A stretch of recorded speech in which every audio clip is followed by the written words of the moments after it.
안녕하세요. 반갑습니다. 벌써 한 학기에 4분의 1이 지나갑니다. 벌써 4주차가 끝나고 5주차로 함께 들어갑니다. 아침 저녁 일교차가 크죠. 27도까지 올라갔다가 오늘 아침에는 또 2도까지 내려갔다고 합니다. 몸도 마음도 건강한 한동인들 다 되셨으면 좋겠습니다. 이제 11시가 되었습니다. 우리의 바쁘고 분주한 마음을 내려놓고 함께 하나님을 찬양하며 우리 찬양팀과 또 말씀을 준비한 설교자와 함께 고백하는 찬양과 말씀이 저들의 고백일 뿐만 아니라 함께 예배드리는 모든 한동인들의 고백이자 믿음의 선포이자 또 우리를 향한 하나님의 말씀이 될 수 있도록 한번 우리 예배를 시작하며 두 가지를 위해 기도하기 원합니다. 첫 번째, 예배자 된 우리 자신을 위해서 기도합시다. 하나님, 예배하기에 합당한 마음을 주십시오. 예수 그리스도의 십자가 보혈로 나를 덮어주시고 나의 입술을 씻어주시고 나의 마음이 주님께 올려드릴 만한 거룩한 산재물 되어지는 오늘 제가 되도록 예수님 나와 함께 해주십시오. 두 번째, 기도할 때는 함께 예배하는 우리 회중을 위해서 한동 식구들을 위해서 오늘 예배의 시간을 위해 기도합시다. 하나님, 이 찬양의 고백이 입술의 고백을 넘어 마음의 고백 되게 해주시고 함께 선포되는 말씀 가운데 아멘으로 화답하며 함께 귀를 기울이는 시간 되게 해주시고 우리의 모든 찬양과 경배를 주님 홀로 받아 주시옵소서. 우리가 주님께 올려드리는 거룩한 산제물로 주님께 올려지기 원합니다. 나의 입술과 나의 고백과 나의 마음을 주님 홀로 받아 주십시오. 함께 예배드리는 우리 회중을 위해서 그리고 우리 예배자 된 우리 자신을 위해서 우리 잠시 2분 정도만 기도함으로 나가시겠습니다. 주님을 찬양합니다. 높여드립니다. 예수 십자가를 의지하여 주님께 나아갑니다. 은혜 보좌 앞으로 나아가는 이 시간 예수 십자가의 보혈로 나를 씻어주시고 예배하기에 합당한 마음을 주시고 주님 고백하고 찬양하기 합당한 입술을 허락하여 주시옵소서. 제 안에 예배하기에 합당하지 않은 마음이 있다면 주님의 십자가 보혈로 씻어주시옵소서. 함께 찬양으로 주님을 선포합니다. 우리 국가대와 찬양팀의 고백이 우리 모두의 고백도 하여 주시고 주님의 시간을 배울 수 있는 사랑이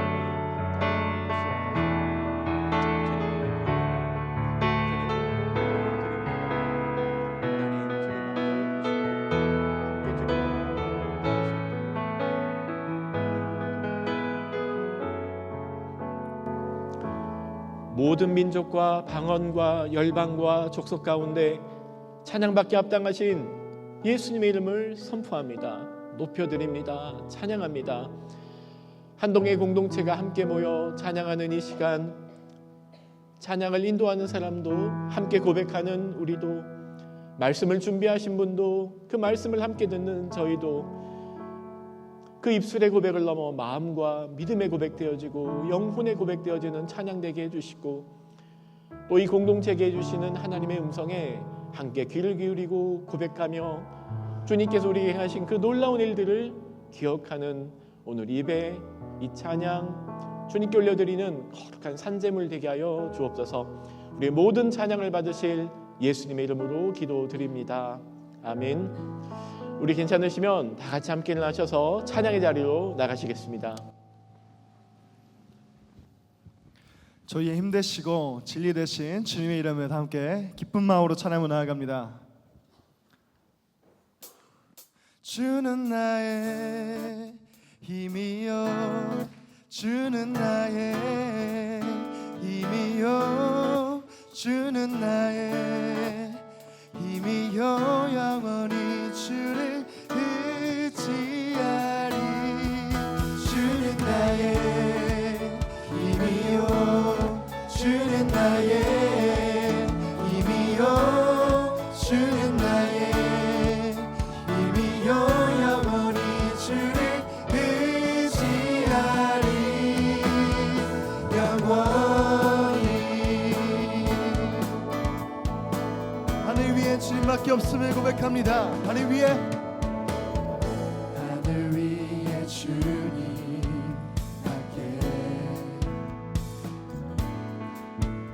내가 사모할 자 이 세상에 없네.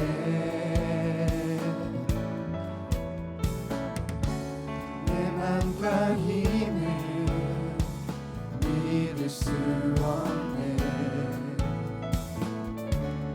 오직 한 가지 그 진리를 빛내 주는 나의 힘이요 주는 나의 힘이요 주는 나의 힘이요 영원히 주를 의지하리 주는 나의 힘이요 주는 나의 힘이요 주는 나의 힘이요 주는 나의 힘이요 영원히 주를 의지하리 영원히 다시 한번 믿음의 고백으로 나아갑니다. 하늘 위에 주님밖에 하늘 위에 주님 내가 사모할 자 주님밖에 없음을 고백합니다. 내가 사모할 자 이 세상에 없네. 내 마음과 힘은 내 마음과 힘은 믿을 수 없네. 하지만 그 오직 한 가지 오직 한 그 진리를 믿고 나아갑니다. 그 진리를 믿네. 아멘. 주는 나의 힘이요 주는 나의 힘이요 주는 나의 힘이요 영원히 주를 의지하리 주는 나의 힘이요 주는 나의 힘이요 주는 나의 힘이요 영원히 주를 내 목소리로 고백하며 나아갑니다. 주는 나의 힘이요 주는 나의 힘이요 주는 나의 힘이요 영원히 주님만을 의지합니다. 주는 나의 힘이요 주는 나의 주는 나의 힘이요 영원히 주를 의지하리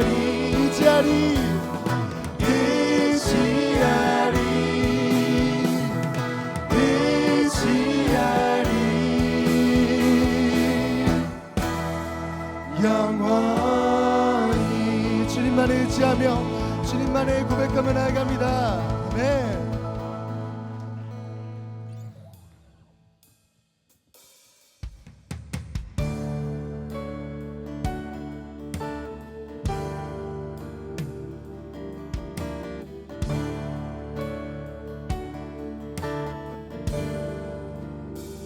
시간 고백하며 나아갈 때 성령의 임재하심을 구하며 모든 예배를 주님께 올려드리며 나아갑니다.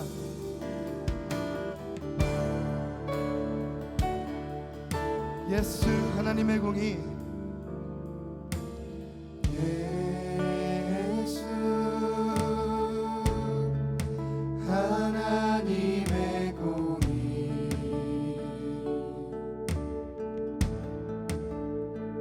주 동생자 그의 나라 임하시네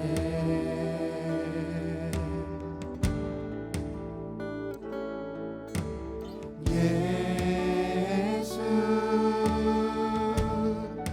제물이 되신 주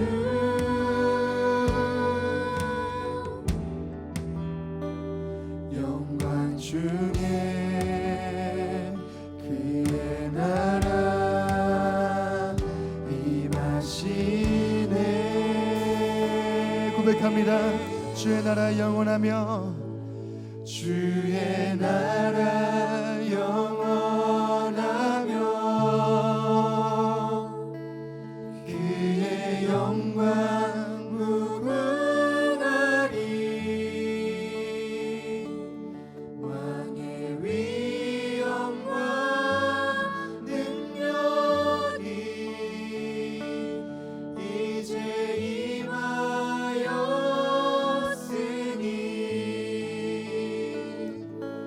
주의 주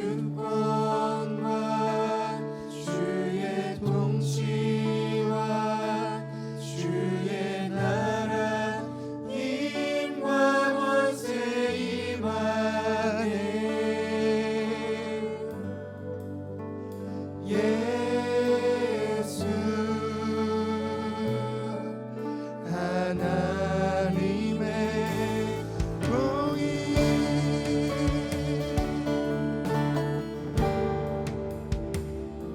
예수 하나님의 사랑 고백하며 나아갑니다.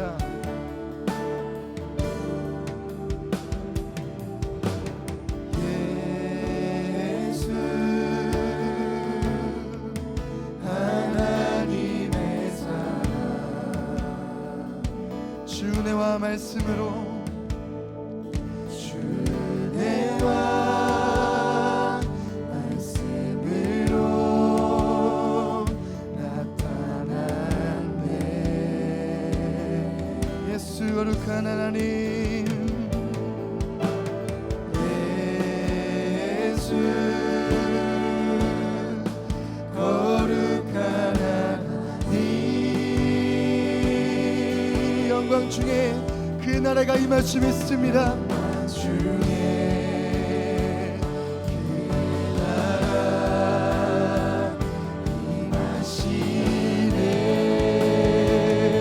주의 나라 영원하며 주의 나라 영원하며 주의 영광 우근하리. 왕의 위엄과 능력이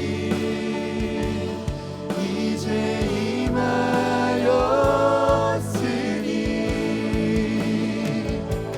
주의 주권과 주의 통치와 주의 나라 힘과 권세 임하네.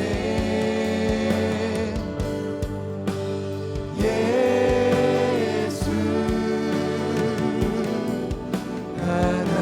하나님의 다시 한번 주의 나라 영원하며 주의 나라 영원하며 그의 영광 우근하리. 왕의 위엄과 능력이 이제 임하였으니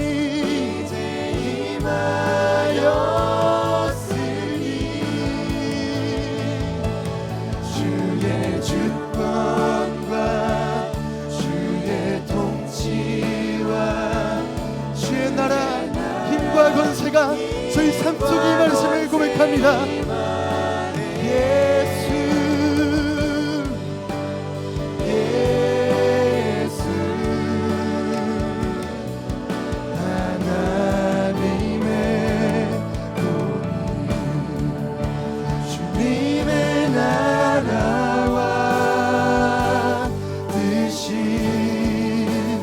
나의 삶 속에 임하시며 주님 알기를 주만 보기를 소망해. 그렇게 살아가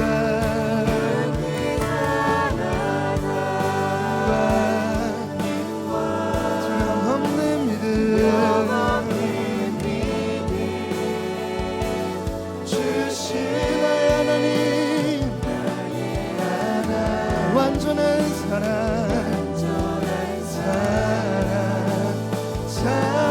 찬양해. 주의 나라를 구하면서 두 손 높이 들이며 찬양만 나아갑니다. 주의 나라와 주님의 나라와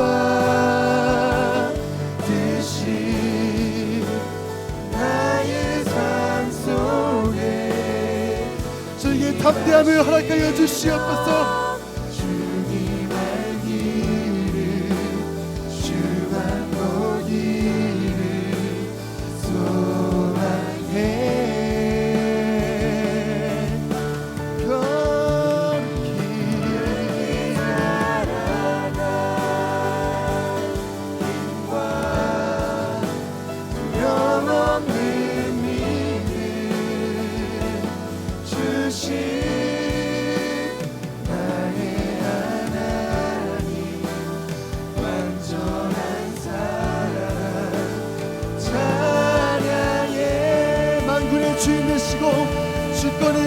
고백하며 찬양하리 찬양하리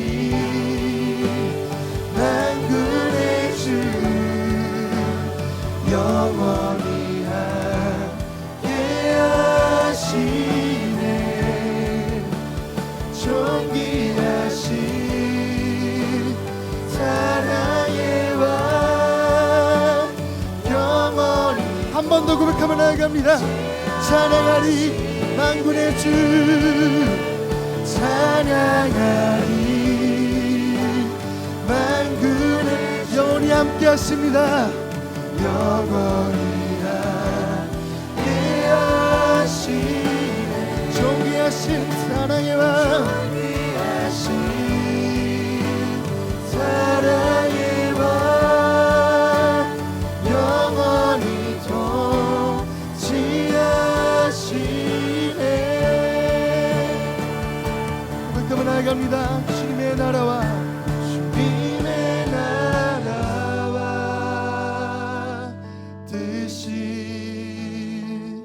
나의 삶 속에 임하시며 주님 알기를 주만 보기를 소망해 믿음의 고백으로 고백하며 나아갑니다. 거룩히 살아갈 거룩히 살아갈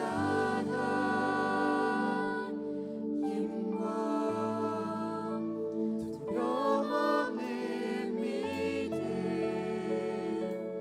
주신 나의 하나님 완전한 사랑 찬양해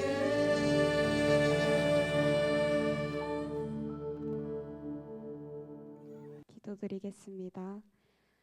여호와께서는 자기에게 간구하는 모든 자 곧 진실하게 간구하는 모든 자에게 가까이 하시는도다.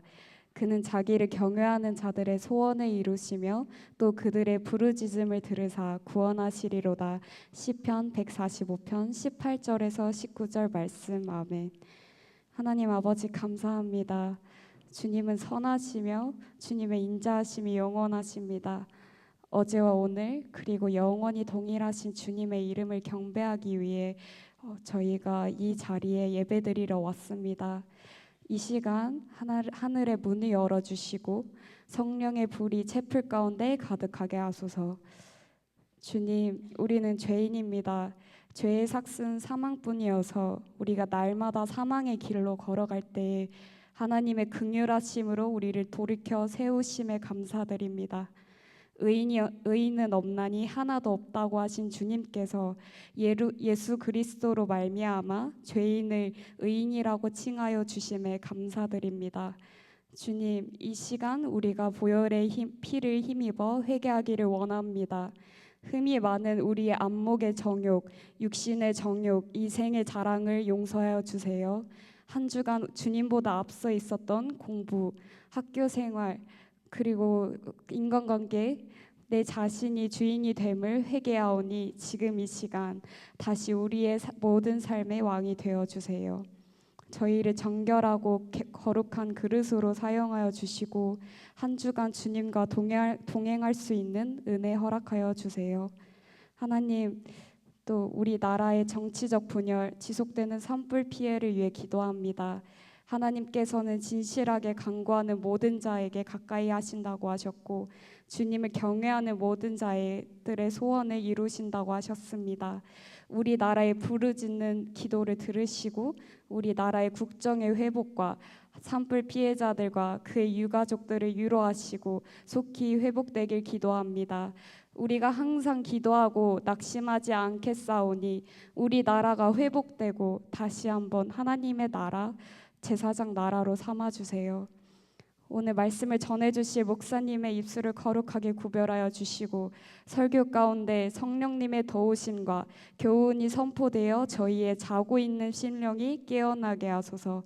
오늘도 영광의 왕 되신 주님을 찬양하며 예배의 시종을 주님께 올려드립니다. 오직 주님의 이름만 드러나시고 높임 받으소서. 예수 그리스도의 이름으로 기도드립니다.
우리의 찬양을 받으신 하나님께 다시 한번 감사의 박수 올려드립시다.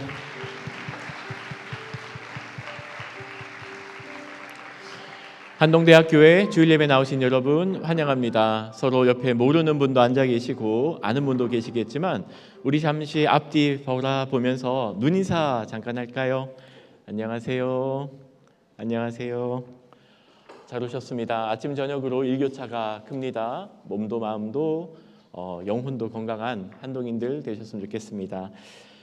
제게 오늘 이렇게 소개할 분들이 아직 신청은 하진 않은 것 같은데 졸업생이 같이 예배를 드리러 왔습니다. 20학번 졸업생이고요. 장하희 학생 같이 왔는데 어디 계신가요? 손을 잠깐 들어서 표시해 주시겠어요? 네, 여기 앞쪽에 앉았네요. 우리 따뜻한 환영의 박수 한번 보낼까요? 네, 잘 오셨습니다. 졸업하고 힘들지 않으세요? 네, 오늘 예배에 특별히 박은조 교목실장님 같이 함께 예배드리게 되셨고요. 또 최도성 총장님도 같이 예배드립니다.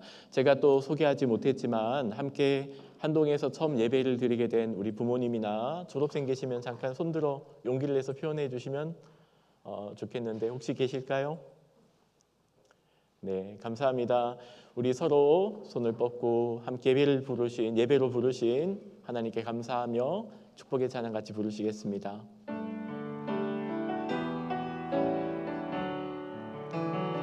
당신은 하나님의 언약 안에 있는 축복의 통로. 당신을 통하여서 열방이 주께 예배하게 되리. 우리는 하나님의 고백할까요?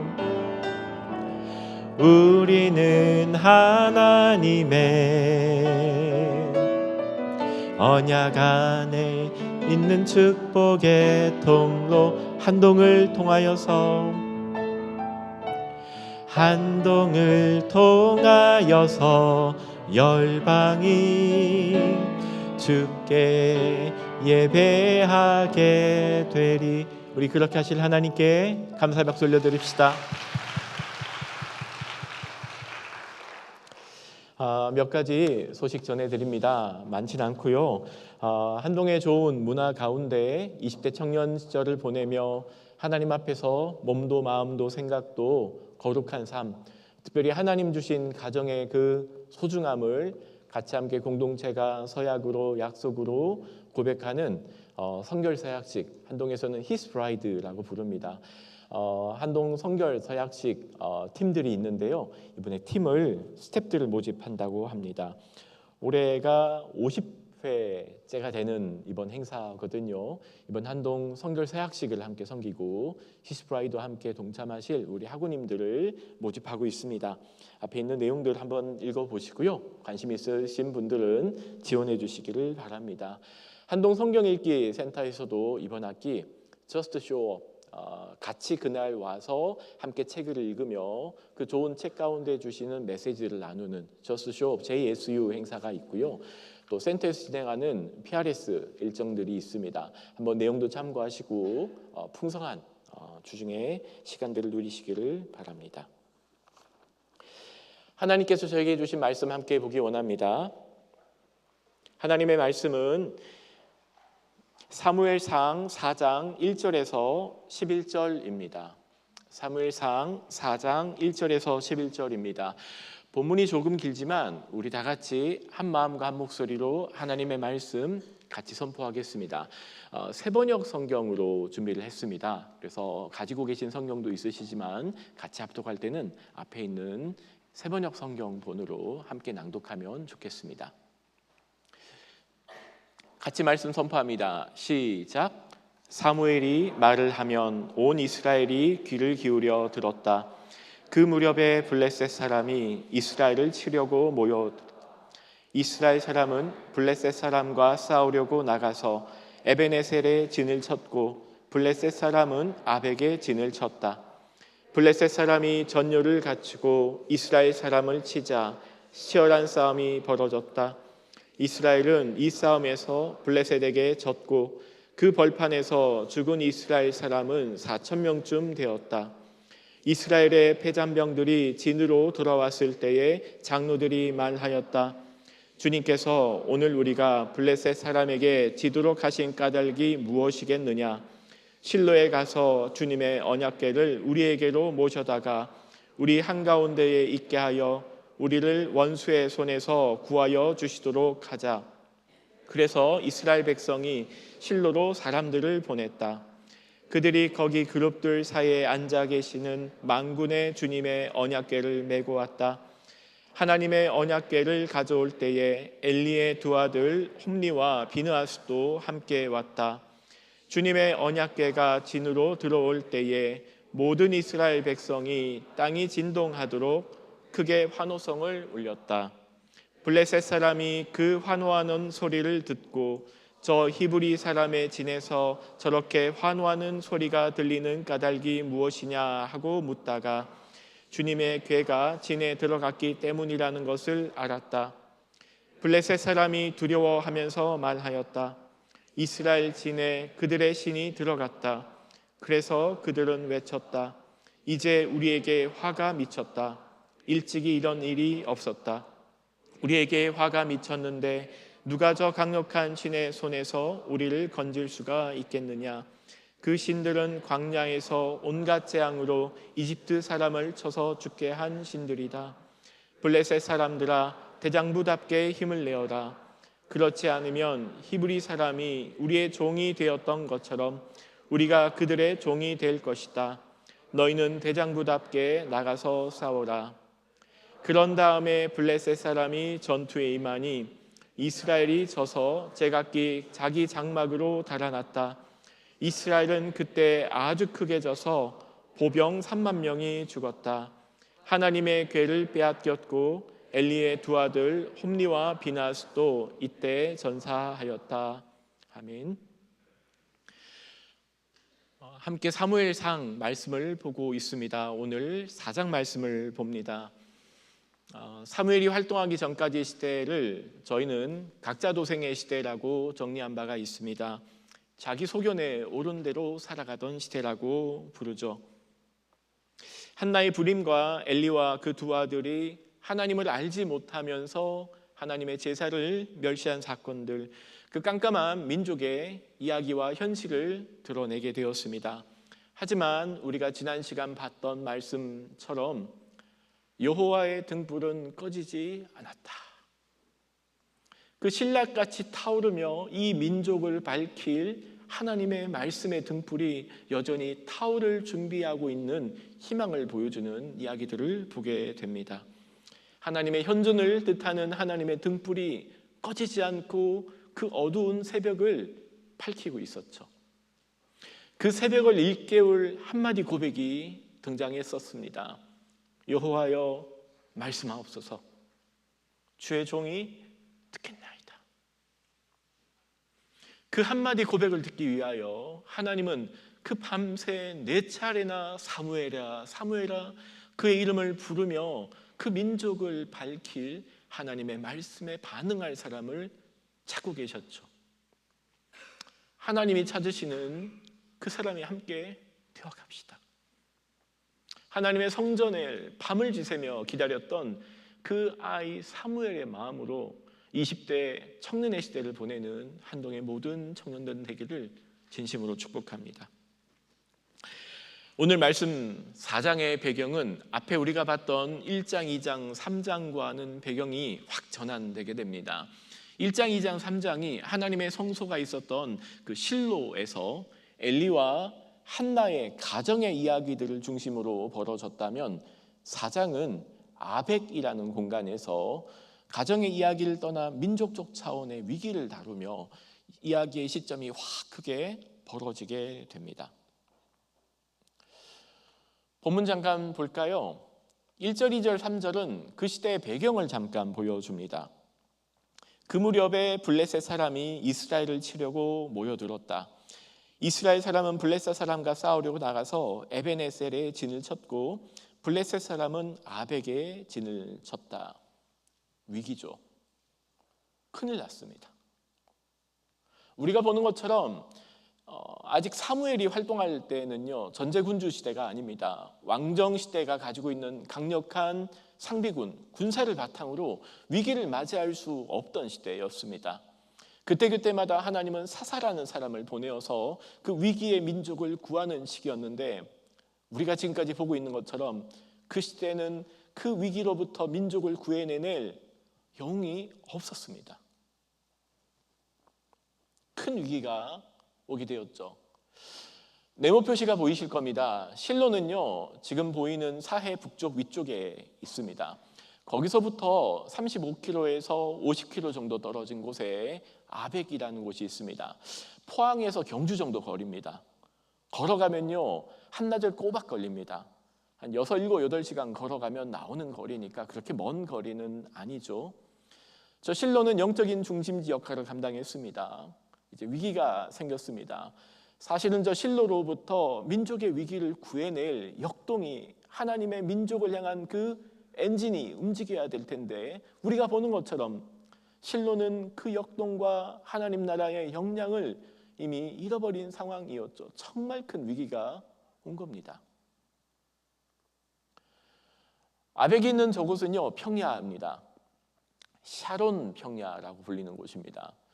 저 샤론 평야에서 이제 큰 전쟁이 벌어집니다. 문제는 우리가 본문에서 읽었지만 오늘 본문 1절, 2절 시작하자마자요, 전쟁에서 졌답니다. 이유를 설명하지 않습니다. 그냥 졌답니다. 4,000명이나 죽었대요. 어떻게 어디서 어떤 전략과 전술로 싸웠는지 전혀 기록하지 않죠. 시작하자마자 졌다라고 시작을 합니다. 큰 위기가 벌어진 겁니다. 첫 번째 전쟁에서 졌으니 온 리더십들이 모였습니다. 장로회의가 열립니다. 3절 보면 장로들이 이렇게 회의를 통해 분석을 합니다. 주님께서 오늘 우리가 블레셋 사람에게 지도록 하신 까닭이 무엇이겠느냐? 실로에 가서 하나님의 주님의 언약궤를 우리에게로 모셔다가 우리 한가운데 있게 하여 우리를 원수의 손에서 구하여 주시도록 하자. 그러고는 실로로 사람들을 보내어 법궤를 메어 오게 합니다. 걸어 다녔겠죠? 당연히 법궤는 실을 수가 없었거든요. 어깨에 메어서 꾀에 채워서 걸어와야 됩니다. 꼬박 한나절이 걸렸을 겁니다.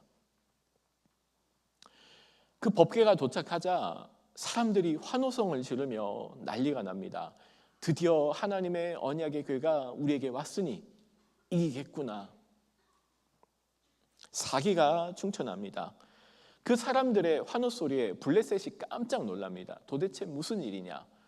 그리고 알아보니 하나님의 언약의 궤가 이스라엘 진영 안으로 왔다는 소식을 듣게 됩니다.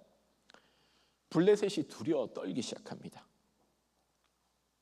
문제는 그런데 전쟁에서 또 집니다. 전보다 더 많은 백성들이 전사하고 게다가 법궤까지 빼앗깁니다. 오늘 본문 보시면 10절, 그런 다음에 블레셋 사람이 전투에 임하니 이스라엘이 져서 제각기 자기 장막으로 달아났다. 이스라엘은 그때 아주 크게 져서 보병 3만 명이 죽었다. 하나님의 법궤를 메고 나갔는데 1차전보다 더 심각한 피해를 입게 됩니다. 거의 10배에 가까운 사람들이 이번 2차전에서는 죽게 됩니다. 게다가 11절, 하나님의 궤를 빼앗깁니다. 엘리의 두 아들 홈니와 비나스도 이때 전사합니다. 그 소식을 가장 늦게 들은 사람이 또한 엘리였습니다. 그리고 엘리도 죽게 됩니다.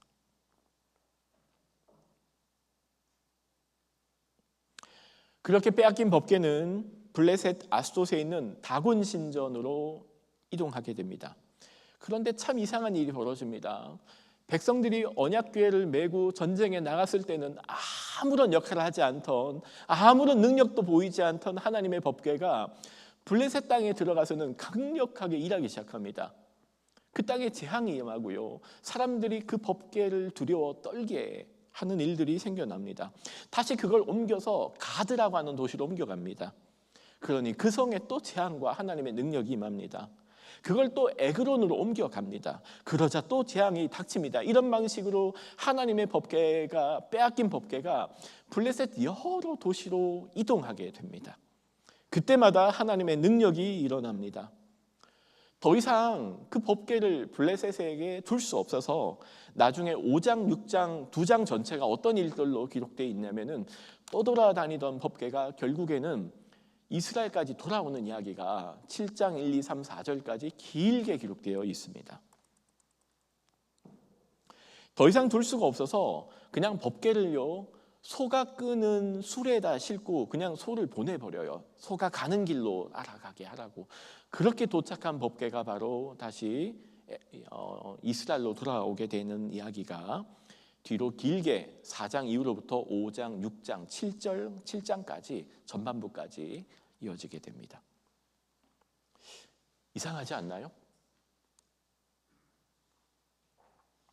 백성들이 법궤를 메고 언약의 궤를 메고 전쟁에 나갈 때는 그 법궤가 아무런 일도 하지 않았습니다. 아무런 일도 일어나지 않았죠. 하지만 그것이 블레셋 땅으로 들어갔을 때에는 하나님의 능력이 드러나게 되었다는 겁니다. 왜 그럴까요? 왜 하나님은 그들이 메고 나간 전쟁에서는 아무런 능력을 보이지 않았을까요? 오늘 본문이 보여주는 주제는 굉장히 분명합니다.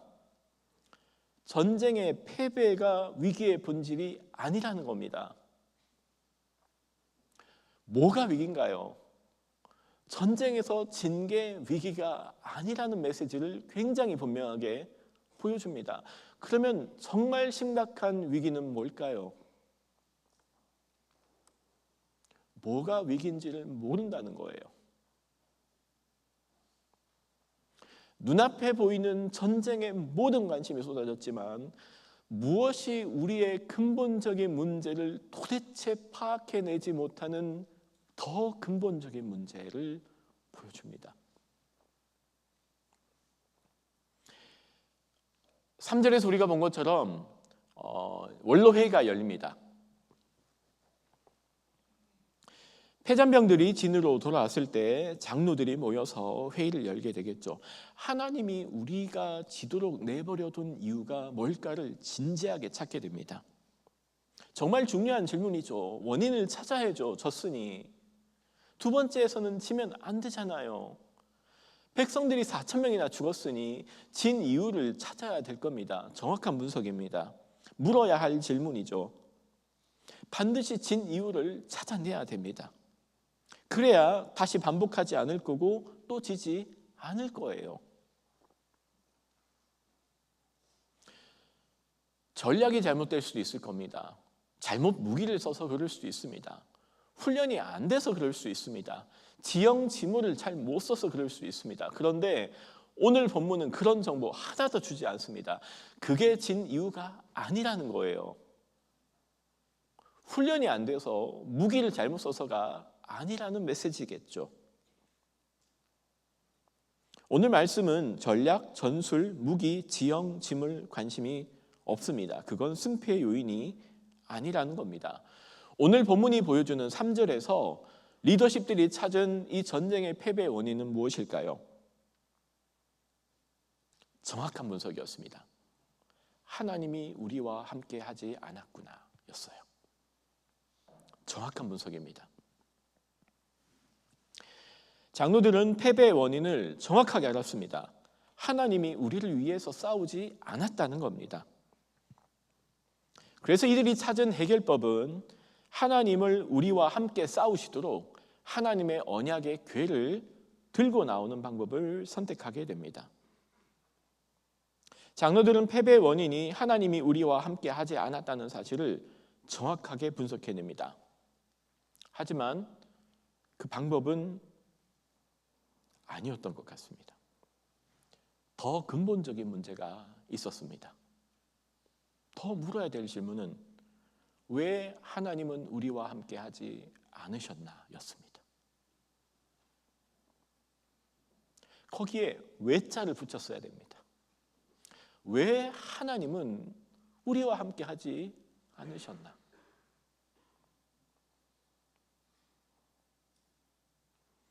하나님이 함께 하지 않은 이유는 법궤가 없었기 때문이 아니라 이스라엘의 문제였기 때문입니다.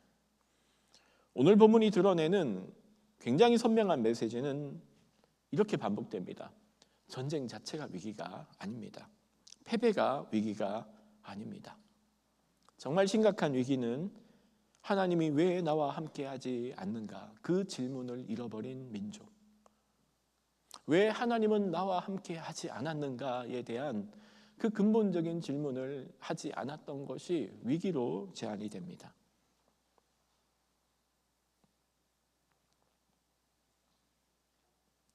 사사기가 보여주듯 자기 소견에 옳은 대로 살아가던 시대, 자기 뜻대로 살면서 하나님이 내 뜻대로 움직여 주기를 원했던 시대, 그러다 보니 잃어버린 게 있습니다. 하나님이 내 편에 서기를 기대했지만 우리가 하나님 편에 서야 된다는 건 어느 순간 잃어버렸다는 것입니다. 스스로 하나님 편에 서지 않으면서도 하나님이 우리 편에 서기를 원했던 그 전쟁에서 두 번째 대패를 하게 됩니다. 두 번째 전쟁에서는 무려 3만 명이 죽고 엘리의 두 아들도 죽고 하나님의 법궤도 빼앗기게 됩니다. 그 깜깜한 사사시대에는요, 하나님을 믿는 것 같았지만 마치 하나님을 내 편으로 유도하기 위해서 하나님이 내 편 되게 하는 일종의 수단으로 하나님의 언약의 궤를 사용했습니다. 위험한 표현일 수 있겠지만 우리는 이런 신념을 신앙이라고 하지 않습니다. 저는 이런 신념을 주술이라고 부르려고 합니다. 신앙은 순수해야 됩니다. 하지만 그 순수한 신앙이 오염되기 시작하면 첫 번째 증상은 하나님을 나를 위해서 이용해 먹으려고 합니다. 하나님의 이름을, 그 하나님의 법궤를 내 의도를 이루기 위한 수단으로 사용하게 됩니다. 이런 주술적인 신앙에 하나님은 결코 일할 수 없으셨습니다. 반응하지 않으셨습니다. 법궤를 메고 나간 백성들의 신념에 움직이지 않았습니다. 그 믿음이 약해서가 아니라 그 믿음이 바르지 않았기 때문입니다.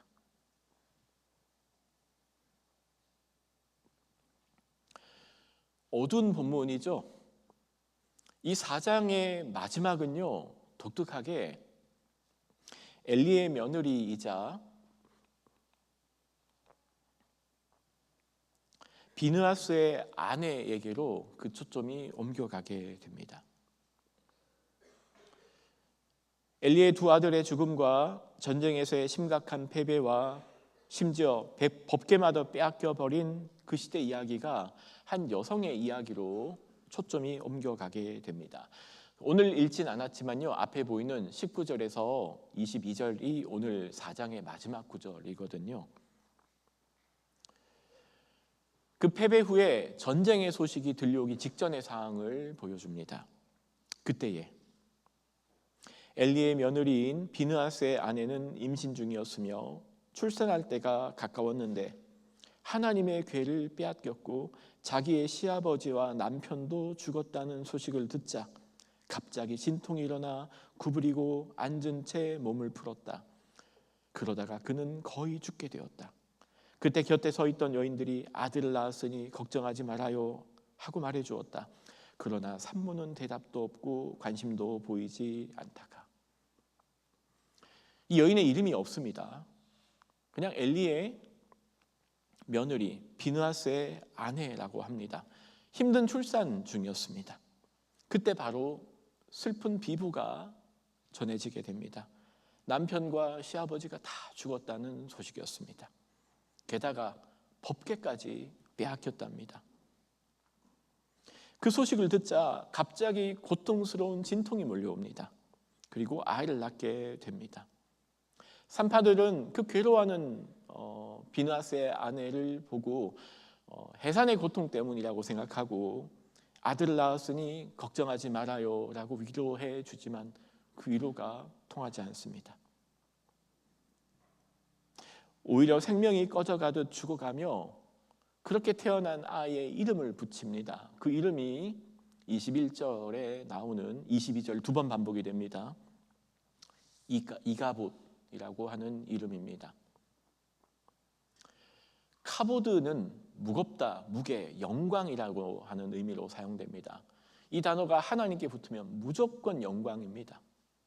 그런데 이 접두어가 붙으면 부정 접두어가 됩니다. 카보드에 이 카보드가 되었으니 no glory, 영광이 사라졌다, 영광이 없다 붙이게 됩니다. 본문은 이가봇이라고 하는 이름을 두 번이나 반복합니다. 21절, 22절. 하나님의 영광이 떠났다. 보통 부모님은요, 내 자녀에게만큼은 희망을 겁니다. 내 새끼만큼은 나처럼 안 살기를 바랍니다. 그래서 가능한 한 나보다 더 좋은 세상을 살기를 바랍니다. 멋진 이름을 붙여줍니다. 희망의 이름을 붙여줍니다. 내 자녀만큼은 나보다 더 좋은 세상을 살기를 바라는 게 부모의 마음입니다. 너만큼은 희망을 품고 살라고 얘기하죠.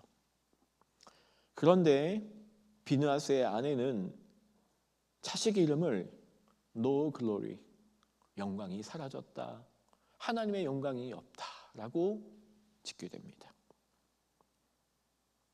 참 애처롭죠. 이가봇의 아내뿐만 아니라 이렇게 태어난 이가봇은 앞으로 고아로 살아가게 될 겁니다.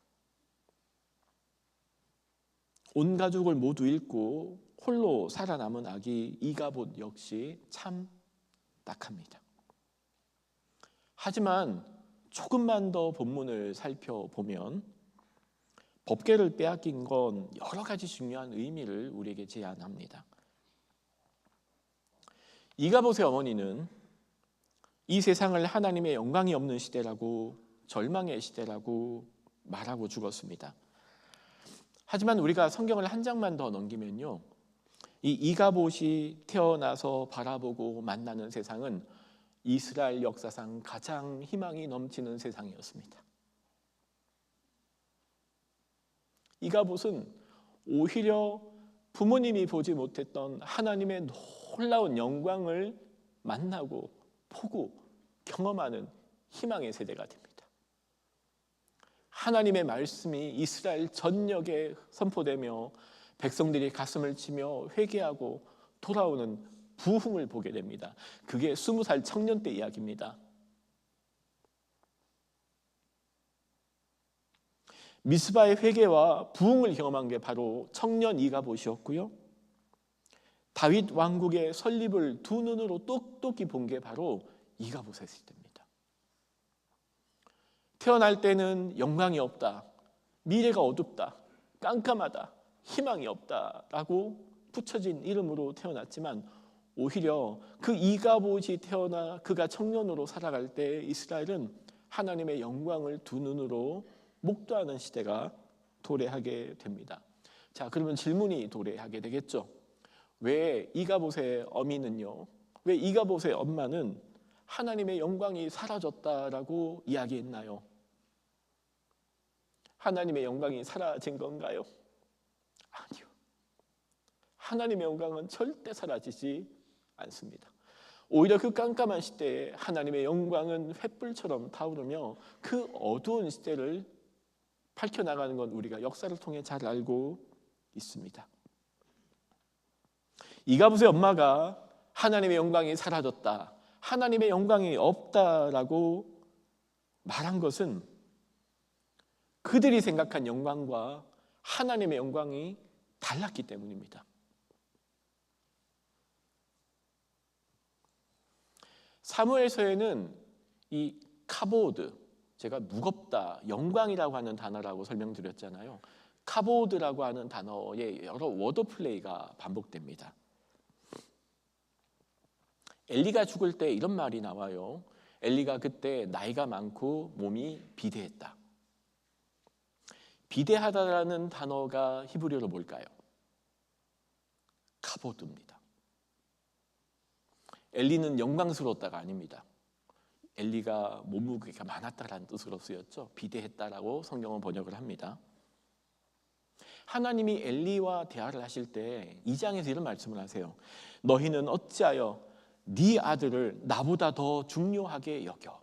이때 중요하게 여기다라는 단어가 또 뭘까요?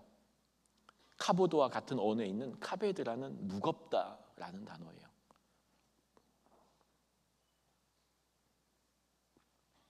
엘리와 엘리의 아들들이 누리던 영광과 하나님의 영광이 달랐다는 의미를 보여줍니다. 엘리와 그의 두 아들은 어떤 사람들인가요? 하나님의 영광의 무게를 자신의 영광의 무게로 무게중심을 자신에게 옮긴 사람들이라는 겁니다.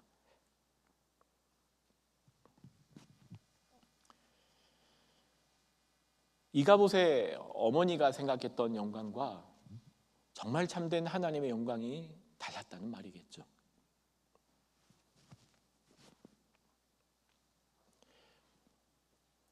김보민 씨는 탈북민입니다.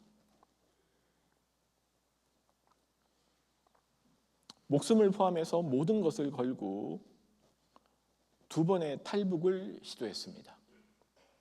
모두 실패했습니다. 사실 탈북은 했지만 브로커에게 모든 재산 끌어모아서 준 돈은 사실 중국으로 사람들을 팔아먹는 탈북 여인을 대상으로 한 인신매매단이라는 걸 나중에 알게 됩니다.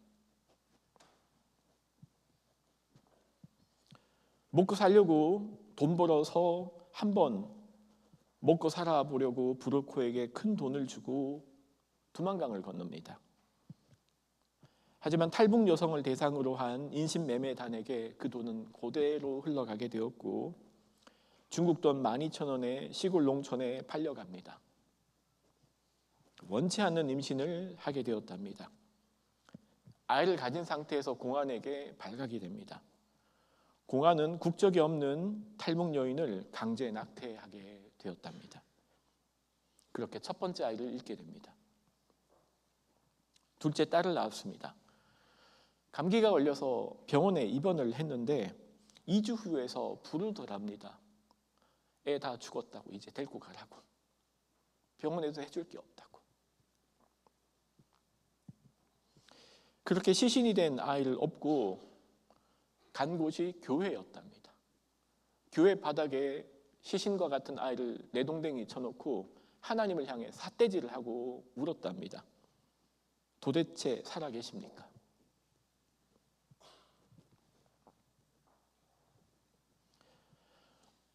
신세한탄하고 통곡하고 있는데 뒤에서 누가 건들더랍니다. 그 둘째 딸이었습니다. 애가 살아난 겁니다. 그리고 신앙을 갖게 됩니다. 그 살아난 애를 업고 다시 병원으로 갔더니 이제 이 여자가 미쳤구나라고 병원에서 쫓아내더랍니다. 그런데 뒤에서 걸어오고 있는 딸아이를 보면서 병원에서도 다 놀랐답니다. 그래서 아이 이름을 은혜로 지으셨어요. 그 깜깜한 시간 그렇게 예수님을 만났답니다.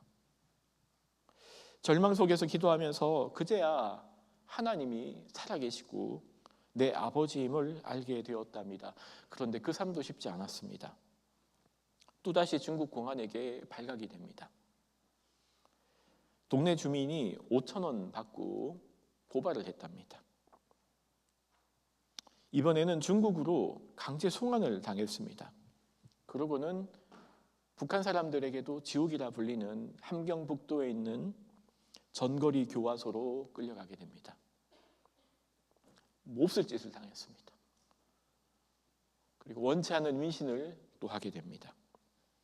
그리고 그 아이는 또한 강제 낙태를 당하게 됩니다. 매일이 지옥 같았답니다. 하나님 정말 살아 계시긴 한 겁니까? 그러다가 그 전거리 교화소에 나처럼 살아있는 하나님을 믿는 성도들이 있다는 걸 누군지는 모르지만 화장실에서 기도하는 소리를 듣고 알게 되었답니다. 하나님이 너무 원망스러워서 그 화장실에서 아버지 기도하는데 옆칸에서 똑같이 아버지 하는 소리가 들리더랍니다. 그러고는 다시 하나님을 찾게 되셨답니다. 그 지옥 같은 교화소에서 8명을 전도하게 됩니다. 3년 후에 퇴소해서 다시 집으로 돌아옵니다. 그 자신이 만난 살아있는 하나님을 전하게 됩니다. 가족들이 한두 명씩 그 북한에서 살아있는 하나님을 만나게 됩니다. 그리고 2012년도에 탈북에 성공합니다. 지금 한국에 오신 지 12년 정도 지나셨죠? 지금도 전거리 교화소에 있는 성도들에게 복음을 전하고 돕는 일들을 섬기고 있다고 합니다. 그렇게 살아남은 첫째 딸은요, 작년에 이사학번으로 액트신학교에 신입생으로 입학하게 됩니다. 전보민 집사님이 이런 얘기를 하시더라고요. 탈북민은 불쌍한 사람이 아니라 아픔과 슬픔을 넘어 하나님의 영광과 빛을 드러낼 빛의 자녀들입니다. 북한을 아픔으로만 바라보는 것이 아니라 지금 하나님께서 행하시는 구원의 역사를 바라봐 주세요. 깜깜한 이가복의 시대, 희망도 소망도 보이지 않던 그 깜깜한 시간, 김보민 집사님은 하나님의 영광을 봅니다. 탈북민은 불쌍한 사람이 아니라 아픔과 슬픔을 넘어 하나님의 영광을 드러낼 빛의 자녀입니다.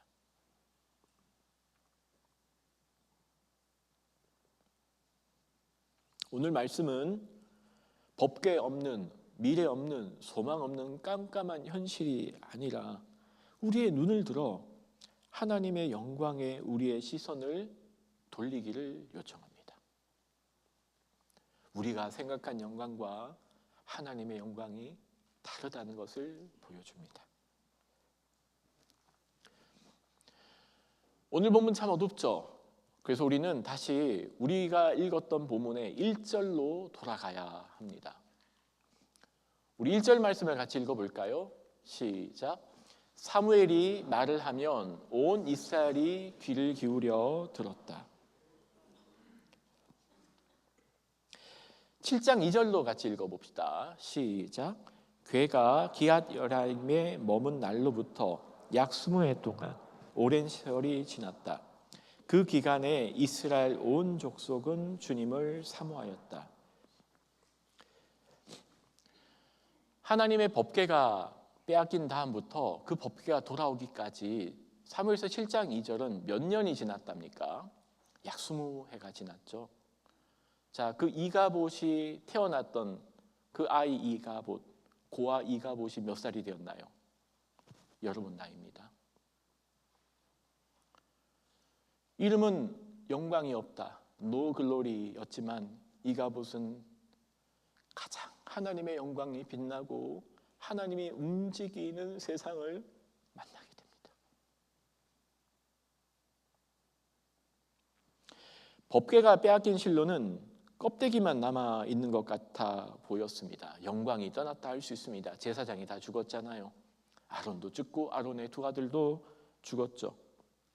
궤는 빼앗겼고 제사장도 용사들도 죽임을 당했죠. 육신의 눈으로 보면 잃어버린 시대처럼 보입니다. 하지만 그 시간은 잃어버린 20년이 아니었습니다. 무뎌졌던 영적 감각이 살아나는 시간이었습니다. 7장 2절에 이 기간에 이스라엘의 온 족속은 주님을 사모하였다라고 번역이 됐잖아요. 사모하다를 영어로 어떻게 번역할까요? 우리는 마치 사모하면 뭔가 짝사랑하고 간절한 마음을 가질 것 같죠? 저 사모하다라고 하는 단어의 번역은요, 부르짖다입니다. 울부짖다라는 단어입니다. 주로 언제 울부짖나요? 장례식에서. 저 단어가 구약 성경에 딱 3번밖에 안 나옵니다. 그 3번 모두 다 어떤 상황일까요? 울부짖고 부르짖을 때 쓰는 단어입니다. 영어 성경은 그래서 조금 다양하지만 mourned, 통곡했다, 애곡했다, cried out, 하나님을 향하여 부르짖었다. 그걸 한국어 성경에서는 새 번역도 개역개정 성경도 사모하였다 하지만 사실 저 7장 2절에 있는 이스라엘의 온 족속이 주님을 사모하였다라는 표현은 그들의 무뎌졌던 영적인 감각이 살아나 하나님을 향하여 울부짖는 세대가 되었다는 걸 보여줍니다.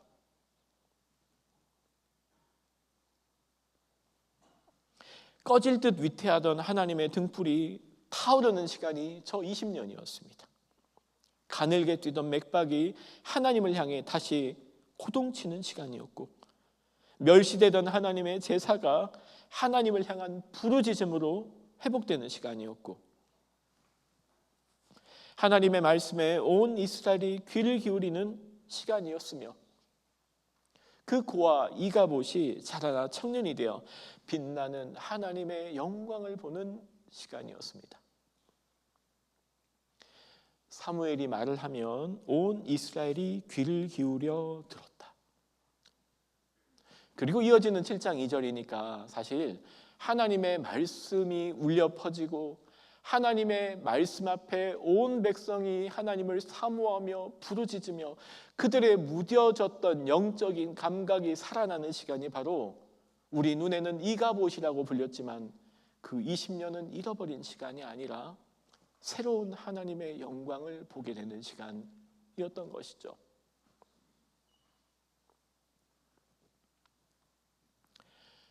개인적인 얘기를 하나 나누려고 합니다. 첫 전도사를 나갔답니다. 평택에 있는 작은 교회였어요. 한 100명 정도 다니는 교회였고요. 상가 2층, 3층을 사용하고 있었습니다. 다행히 청년부가 한 10분 정도 계시는 교회였어요. 처음에 제가 갔을 때 이미 그 교회에 있는 청년들이었거든요. 그 멤버 중에 저보다 나이가 한 5살 많은 우리 형제 하나가 있으셨어요. 이미 그때 30 중반이었으니까 결혼을 하지 못하고 이제 좀 나이 많은 대학부 청년부를 보내는 형제 이야기입니다. 말을 할 때마다 전도사님 그거 아세요? 하고 이제 저한테 말을 늘 하시는 분이었어요. 그래서 그거 아세요? 하면은 뭔가 할 말이 있구나라고 제가 이제 귀를 기울여야 되는 그런 형제였는데 조금 친해지니까 자기 인생 얘기를 하시더라고요. 전도사님 그거 아세요? 그러더니 자기가 왜 평택에 살게 됐는지를 이야기해 주더라고요. 서울 가산동에서 잘 나가는 사업을 했대요. 돈이 정말 잘 벌렸대요. 진짜 돈을 셀 틈이 없어서 그냥 장판 밑에다가 깔아놓고 살았대요. 요즘 말로 하면은 잘 나가는 벤처 같은 걸 한 것 같아요. 그런데 한 번에 망했대요. 그제서야 하나님이 눈에 들어왔대요. 그러고는 평택으로 내려와서 차근차근 다시 재기를 노리는 청년이었어요. 그 청년이 저한테 한 말이 참 저한테 오래 남은 말이 하나 있는데, 전도사님 그거 아세요? 저 그때 안 망했으면 진짜 망했어요. 저 그때 안 망했으면 진짜 망했어요.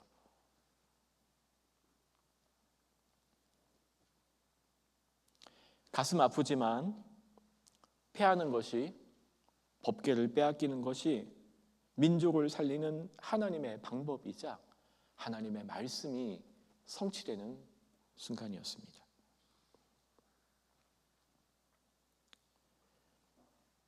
우리는 수단 방법을 가리지 않고 이기려고만 합니다. 그래서 때로는 내 성공을 위한 도구로 하나님의 이름을 이용하기도 하죠. 하지만 그런 주술적인 신앙 앞에서 하나님은 일하지 않으셨습니다. 때로는 우리를 패하기도 하시고 법궤를 빼앗기기도 하시고 하나님의 영광이 떠난 것 같지만 그 무거운 우리의 시선으로는 이해할 수 없는 하나님의 영광이 바로 그 시간 빛을 발했다는 것을 잊지 맙시다. 오늘 성가대 찬양의 제목이 이제야 돌아봅니다 였습니다. 이런 고백이 반복됩니다. 이제야 내 뒤를 돌아봅니다. 이제야 주님의 말씀에 귀를 기울입니다. 이제야 제가 주님의 눈물을 돌아봅니다. 실패가 아닐 수 있습니다. 우리가 생각했던 하나님의 영광과 정말 빛나는 하나님의 영광이 다를 수 있음을 잊지 맙시다. 오늘 메시지의 마지막입니다. 자, 오늘 우리가 4장 전체를 쭉 길게 한번 살펴봤거든요. 그러면은 이게 오늘 정말 진짜 마지막 메시지인데요. 하나님이 정말 이스라엘을 통해서 보여주고자 하셨던 참된 영광은 무엇이었을까요? 어떤 영광일까요? 정말 오늘 본문을 통해서 하나님이 보여주시고자 하는 하나님의 영광은 무엇일까요? 그게 바로 하나님의 말씀의 영광입니다.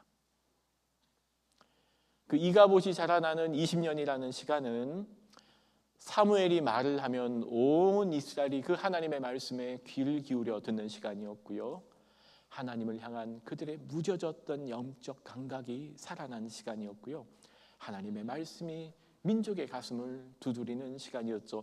오늘 본문을 통해 보여주는 정말 하나님의 영광은 어디에서 시작할까요? 그게 하나님의 말씀에서 시작하는 영광입니다.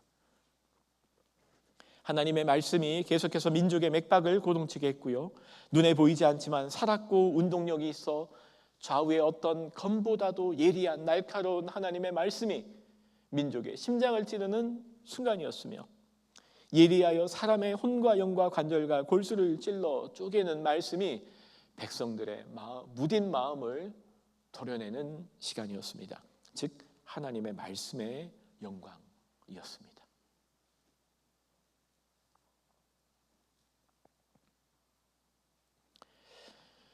세상에 희망이 없다고 말합니다. 한국의 노인 빈곤율은 최고 수준입니다. 한국은 지난 2014년 이후에 최고의 자살률을 드러내고 있습니다. 부의 양극화가 심각합니다. 상대적 박탈감이 더욱더 심해가고 있죠. 청년 실업률이 높습니다. 심각한 학위 인플레가 이어지고 있습니다. 경제도 사회도 이념적으로 좌우 남북으로 나누어져 갈등하고 반복하는 시대. 하지만 기독교는 근본적으로 희망을 말하는 종교입니다. 이 세상의 현실 앞에 영광을 말하지 않습니다. 오히려 깜깜한 시대일수록 우리를 통하여 빛나게 될 하나님의 영광을 소망하게 됩니다. 믿음, 소망, 사랑 이 세 가지는 항상 있을 것이다. 히브리서 믿음은 보이지 않는 것들의 증거다. 로마서 우리가 소망으로 구원을 얻었다. 아브라함이 믿음으로 하나님의 약속을 받으며, 기독교는 근본적으로 소망을 말하는 종교입니다. 예수 그리스도의 십자가는 우리로 하여금 이 깜깜한 시대 속에 하나님의 빛나는 영광과 소망을 품고 살기를 우리에게 요청합니다. 이가봇의 시대, 역사를 밝힐 하나님의 꺼지지 않는 등불을 기대합시다. 그 사무엘의 고백을 잊지 맙시다. 주여 말씀하옵소서, 주의 종이 듣겠나이다. 하나님은 하나님의 영광이 보이지 않는 그 깜깜한 이가봇의 시대에 하나님의 말씀의 영광으로 이 세상을 밝히 드러내실 겁니다. 그 이가봇의 세대를 살아내는 우리 한동의 청년들 되기를 간절히 기도합니다. 우리 같이 기도하는 시간 같이 가질까요? 이따가 우리 찬양 부를 때 하나님의 등불이란 찬양을 다시 부를 거거든요. 이 찬양의 후렴부에 이런 고백이 나옵니다. 주는 나의 힘, 나의 소망이시니 작은 자의 어둠 밝히시리. 소망 잃어버린 이 땅 위에 주의 영광 비추리. 이 찬양의 고백이 진심으로 이 세상을 향한, 또 이 세상 속에서 빛과 소음으로 살아내야 되는 우리 한동의 청년들, 그리고 우리 한동의 고백되기를 바랍니다. 우리 잠깐 기도할 때 한 두 가지 정도만 같이 기도하려고 합니다. 첫 번째, 하나님, 저를 통하여 하나님의 영광이 드러내기 원합니다. 깜깜하고 소망 없는 이 세상에 하나님의 영광이 나를 통하여 선포되게 하여 주시고, 무엇보다도 하나님의 참된 영광인 하나님의 말씀에 반응하는 제가 되게 해주십시오. 이 두 가지 마음을 가지고 함께 우리 짧지만 3, 4분 정도 주신 말씀을 기억하고 어두운 세상 가운데 우리를 하나님의 영광을 드러낼 존재로 부르신 그 하나님의 부름을 기억하며 우리 잠시 3분 정도 기도하시겠습니다.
영적인 강박도 잃어버리고 법궤도 빼앗기고 제사장도 다 죽어버려 영광이 없는 세대라고 말할 수 있었지만, 하나님은 그 이가봇의 눈을 통하여 가장 영광스럽게 빛나는 하나님의 말씀이 민족의 가슴을 두드리고 잃어버렸던 영적 감각을 회복시키며 이 땅에 하나님을 사모하는 사람들이 하나님을 향하여 부르짖고 외치며 고백하며 깨어나는 시대를 보게 하신 주님을 찬양합니다. 하나님, 저희도 그런 멋진 하나님의 영광을 보는 이가봇의 시대를 살게 하여 주시되, 주의 몸된 교회가 이 어두운 세상에 빛되게 하여 주시고 하나님의 영광을 드러내는 주님의 몸된 교회 되게 하여 주옵소서. 혹자는 교회에 소망이 없다 말하기도 하지만 이 세상을 향한 주님의 마지막 계획이자 이 세상의 마지막 소망은 이 교회를 통해서 일하실 하나님이십니다. 하나님의 그 거룩한 영광의 빛이 주님의 몸된 교회와 그의 백성들과 주님의 청년들을 통하여, 특히 감히 기도하게 한동을 통하여 하나님의 그 영광의 빛이 드러나게 하여 주옵소서. 소망 없다 여기는 세상 가운데 하나님의 소망과 희망을 외치는 저희에게 하여 주시고, 어둡고 깜깜한 세상 가운데 하나님의 영광의 빛을 비추는 한동의 청년들 다 되게 하여 주시옵소서. 감사드리고 예수님의 이름으로 기도드립니다. 아멘. 우리 다 같이 함께 일어나셔서 마지막 찬양 부르시겠습니다.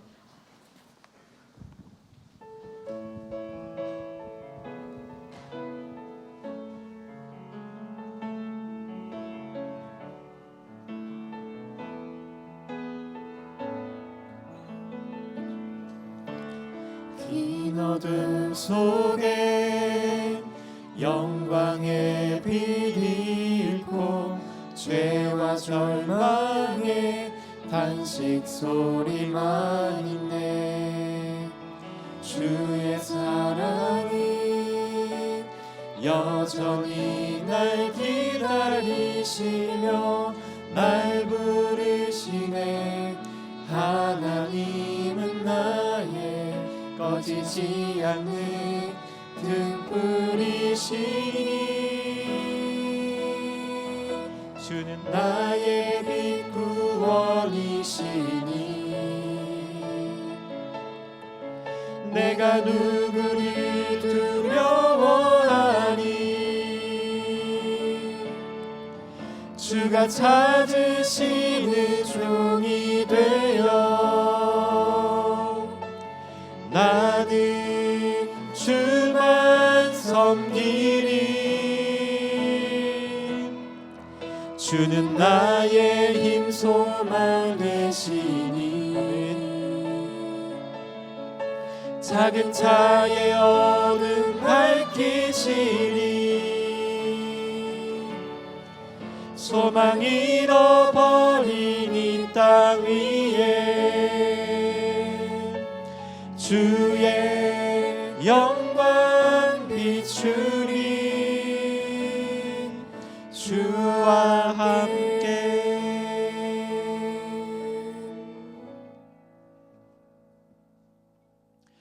한동 공동체 여러분, 말씀을 품고 저 문을 열어 세상으로 나가십시오. 예배가 끝난 것이 아니라 삶의 예배가 시작되는 순간임을 잊지 마십시오. 하나님의 말씀은 역사의 어두운 새벽을 밝힐 등불이시며 지금도 하나님은 당신의 영광으로 어두운 세상을 밝히고 계십니다. 이제 말씀의 인도하심을 따라 주님 보여주신 삶을 살겠습니다. 하나님의 말씀 앞에 선 사무엘의 마음으로 말씀의 등불 앞에 서겠습니다. 우리를 세상의 빛과 소금으로 부르신 주님의 부름에 응답하며 하나님의 영광을 드러내며 살겠습니다. 아멘. 이제는 우리 주 예수 그리스도의 은혜와 하나님의 사랑과 성령님의 교통하심이 어두운 세상, 희망 없다 말하는 세상 가운데 하나님의 말씀의 영광으로 세상을 밝히며 빛과 소금으로 살아가기로 결심하는 주님의 백성들 위해 복음과 십자가 열방을 섬기시는 선교사님과 그 가족 위에 저 동토의 땅 북녘의 모든 성도들 위해 이제로부터 영원토록 함께하옵시기를 간절히 축원하옵나이다. 아멘.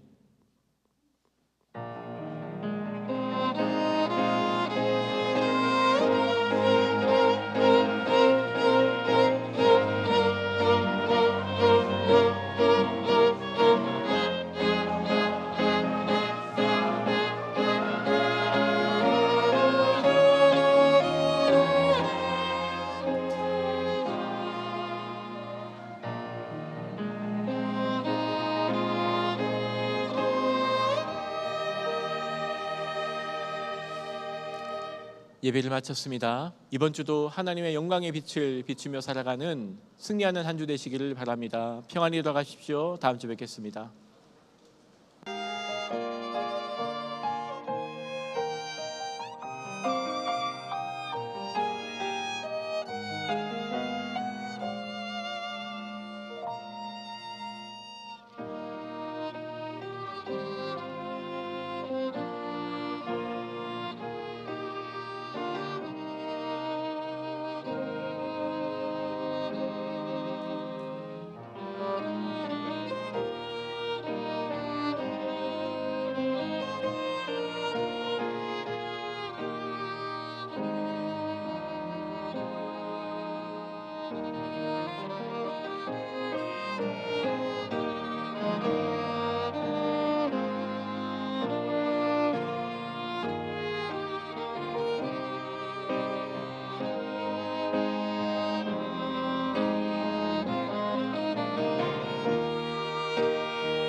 하나 둘 셋 하면 성가대 챔버 미캠 공동체 하나님의 빛을 밝게 비추며 살아내는 5주차 되세요 라고 합시다. 하나 둘 셋. 성가대 챔버 미캠 공동체 하나님의 빛을 밝게 비추며 살아내는 5주차 되세요. 네, 하나 둘 셋 하면 사랑하는 프레이즈 미켄 공동체 여러분, 낙심한 순간에도 말씀의 등불로 길을 밝히며 살아가는 5주차 되세요라고 하겠습니다. 하나 둘 셋.